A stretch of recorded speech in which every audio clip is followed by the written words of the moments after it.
Salut à tous, c'est Axel. À la base, je comptais enchaîner soit sur un cool stuff, soit sur un test de mobile, mais il y a un truc qui est tombé entre les deux et donc ça s'est transformé en bullshit numéro 2. Ah YouTube, qu'est-ce qu'on t'aime, mais qu'est-ce qu'on te déteste aussi pas mal. Bon, allons droit au but. Vous avez forcément vu toutes ces vidéos qui sont tombées sur YouTube.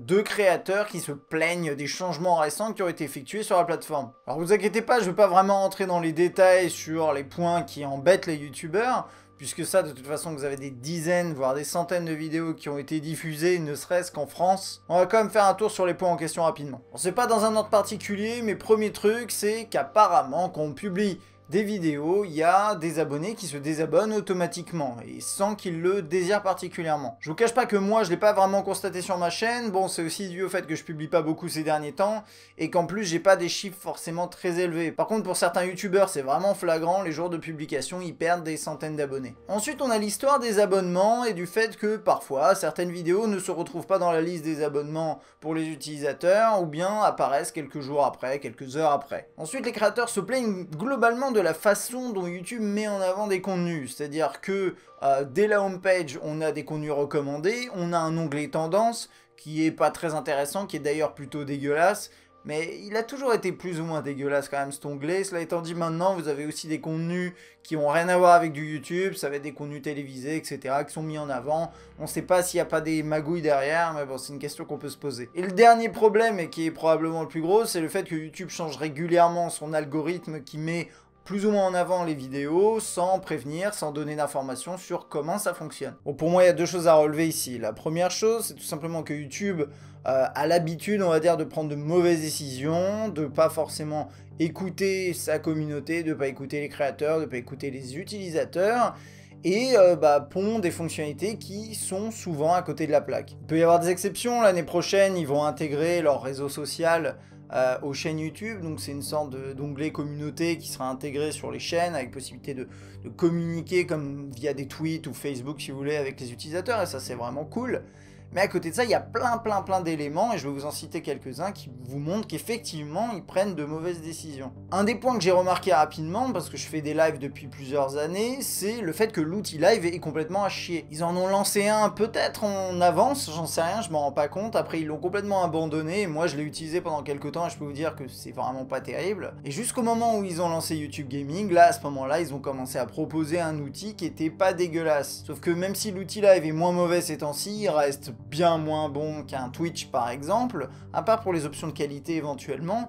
Et puis concernant YouTube Gaming, ça a été intégré à la SERP, c'est très mal fait, mal pensé, personne l'utilise, chapeau les gars. Alors ça vous en avez entendu parler, c'est un truc qui doit débarquer bientôt, je sais même pas s'ils vont le faire, c'est YouTube Heroes. Le principe en deux mots c'est que les utilisateurs peuvent devenir des pro-chevaliers et voilà, faire leur héros et reporter des contenus, etc. Ils sont récompensés pour ça avec différents niveaux, etc. Blabla. Le principe sur le papier est pas mauvais, mais très mal implémenté, et ça peut que partir en cacahuète. Bon, ensuite, bien sûr, il y a la gestion des commentaires. Alors ça s'est amélioré ces derniers temps, je dirais, mais si vous regardez un peu l'historique des commentaires YouTube, on est passé par des phases où c'était vraiment les heures sombres des commentaires sur YouTube, et même aujourd'hui c'est pas terrible, on est en 2017 quasiment, et on n'a toujours pas ce système de modération, on peut pas mettre un modérateur sur sa chaîne. Alors ça va arriver, bien sûr, mais bordel, pourquoi ça prend autant de temps? Je veux dire, on est en train de parler d'un outil qui est utilisé par des millions de personnes tous les jours.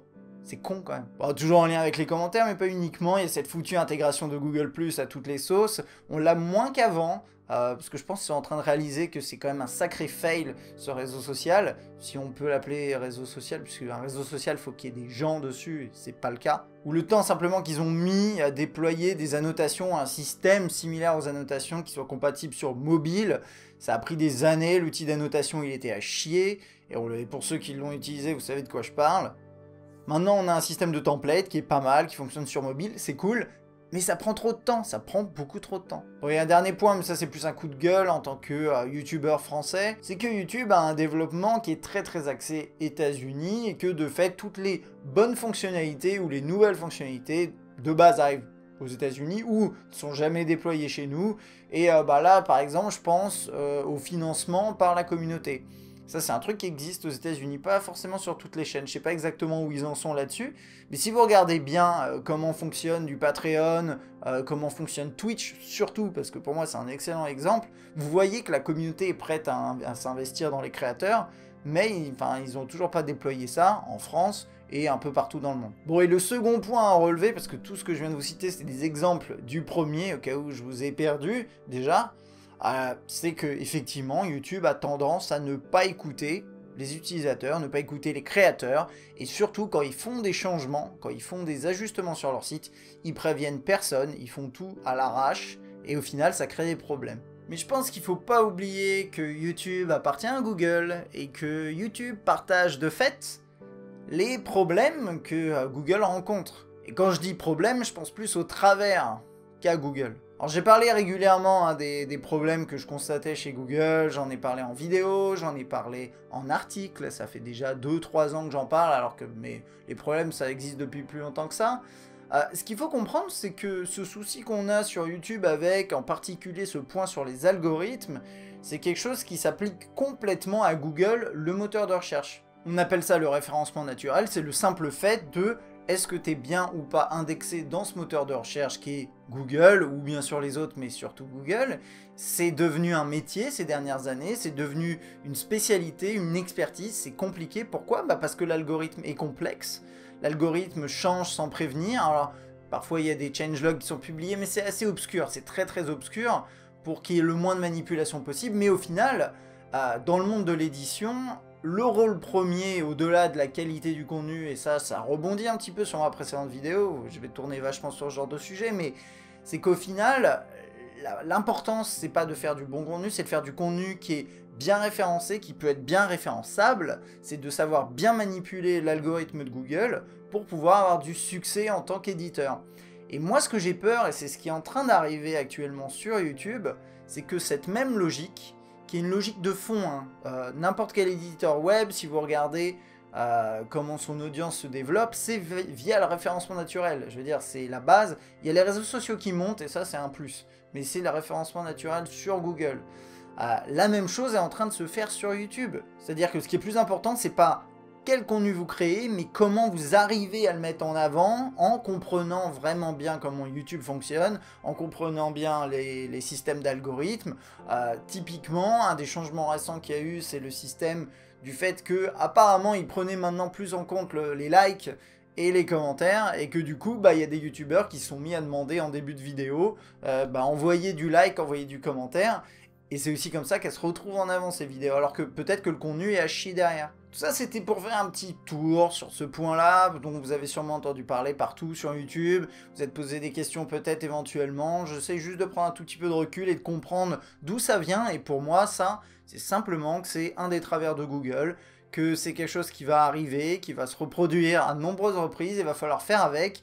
Un des problèmes qu'il y a avec Google, c'est que finalement, ils sont tellement puissants et il y a tellement de gens qui sont liés à Google pour leur métier, pour en vivre, des youtubeurs, des éditeurs de sites internet, que le moindre de leurs changements, eh bien, ça peut être vital pour certaines personnes, et du coup, forcément, ça crée ce genre de réaction quand il y a des changements. Mais ce qu'il faut qu'ils arrivent à développer, je pense, c'est un peu meilleure communication, tout simplement, et essayer d'écouter un peu plus ce que les créateurs disent.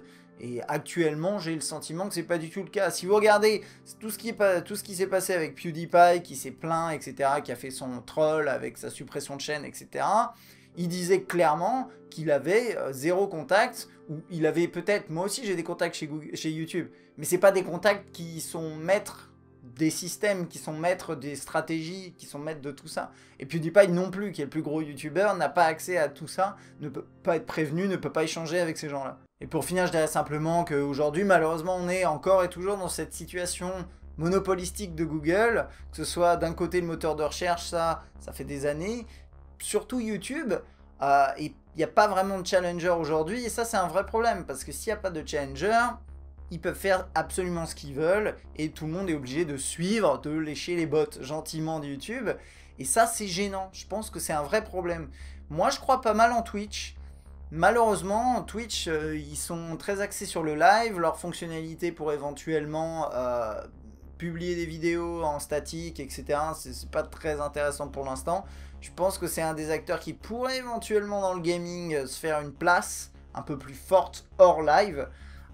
Mais ça c'est à voir, il faut suivre un petit peu ce qui va se passer ces prochaines années, prochains mois. Donc voilà, ce sera tout pour mon petit tour sur ce que vous voyez peut-être en ce moment un peu partout sur YouTube.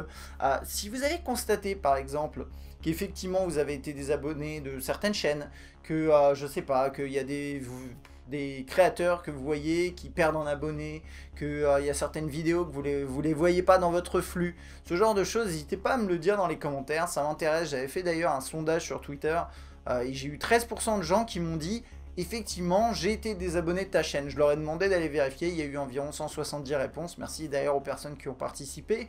Et un dernier truc du coup, vérifiez que vous êtes toujours abonné à la chaîne. Si vous regardez cette vidéo, c'est qu'a priori c'est le cas. Je vous dirais bien de lâcher des likes, mais ça, fallait le demander en début de vidéo apparemment. Si vous voulez être sûr de recevoir vos notifications d'abonnement, vous pouvez cliquer sur la cloche. Là, vous savez, le système de cloche à côté du bouton s'abonner.